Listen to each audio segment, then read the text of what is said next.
राधे राधे, जय श्री कृष्णा। नमस्कार, मैं आचार्य पंडित गिरीश वारोलिया। गायत्री महामंत्र। ओम भूर्भुवः स्वाहा तत्सवितुर्वरेण्यं भर्गो देवस्य धीमहि धियो यो नः प्रचोदयात्। अखण्डमण्डलाकारं व्याप्तं येन चराचरं तत्पदं दर्शितं येन तस्मै श्री गुरवे नमः। तस्मै श्री गुरवे नमः। ऐसा व्यक्ति को जीवन में सकारात्मक सोचना चाहिए। दिन भर में आप सिर्फ उन्हीं क्षणों को याद करें जब ईश्वर ने आपको सुख का समय दिया था। लेकिन जो सुख के क्षण होते हैं, हम दुख में इतने ज़्यादा डूबे रहते हैं कि उन सुख के क्षणों को हम भूल जाते हैं।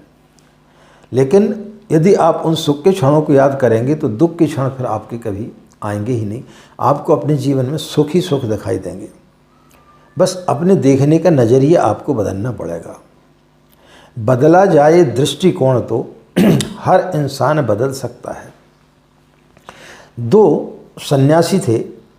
भिक्षा अर्जित करने के पश्चात में शाम को अपने नदी के तट पर उनका एक झोपड़ा था।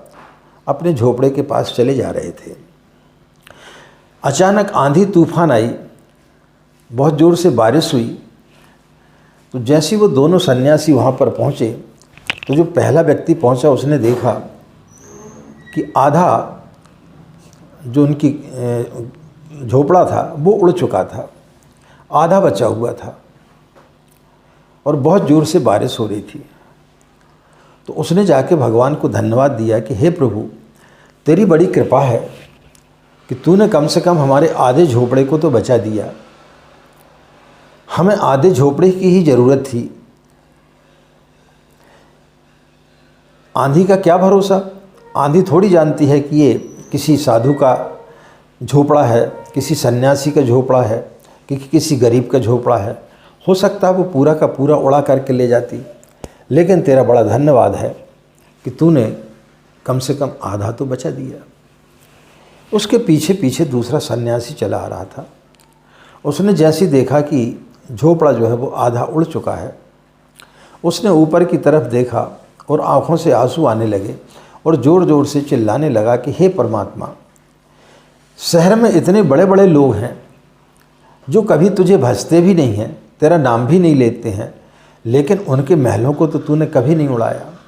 हम दिन रात तेरा नाम लेते हैं, इसके बाद तूने हमारे झोपड़े को जो है उड़ा दिया। हमारे साथ में बड़ा अनर्थ किया तूने।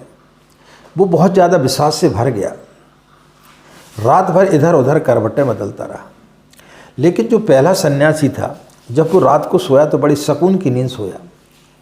उसने परमात्मा को धन्यवाद दिया कि हे प्रभु, जब हम झोपड़े में सोते थे तो ये चांद तारे हमें दिखाई नहीं देते थे, आकाश हमें दिखाई नहीं देता था। तो जो बारिश कर रहा है ये हमें दिखाई नहीं देती थी।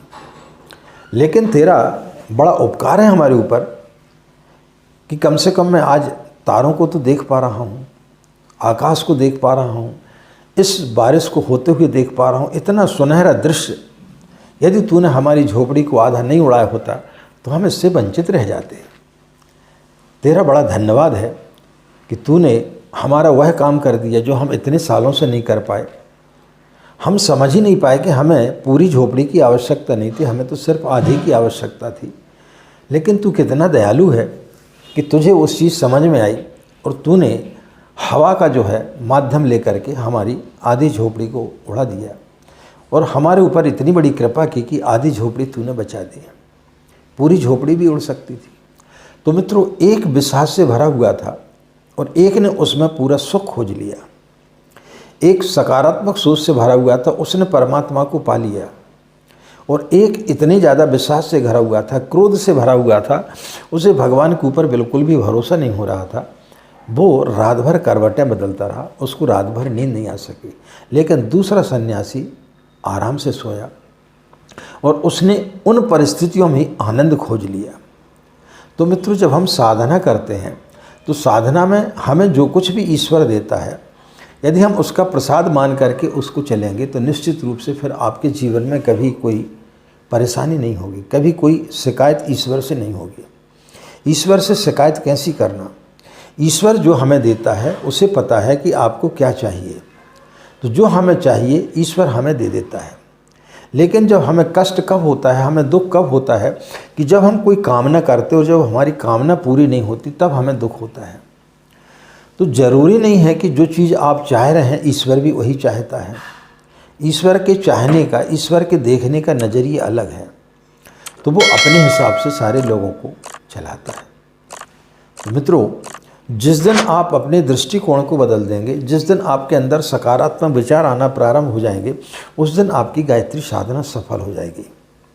इन्हीं कामनाओं के साथ में कि आपका दिन मंगलमय हो, आप लोग खुश रहें, मस्त रहें, माँ गायत्री की असीम कृपा इसी प्रकार आप लोगों के ऊपर बनी रहे। आज की बात समाप्त, हमें आज्ञा दें। नमस्कार, ओम शांति।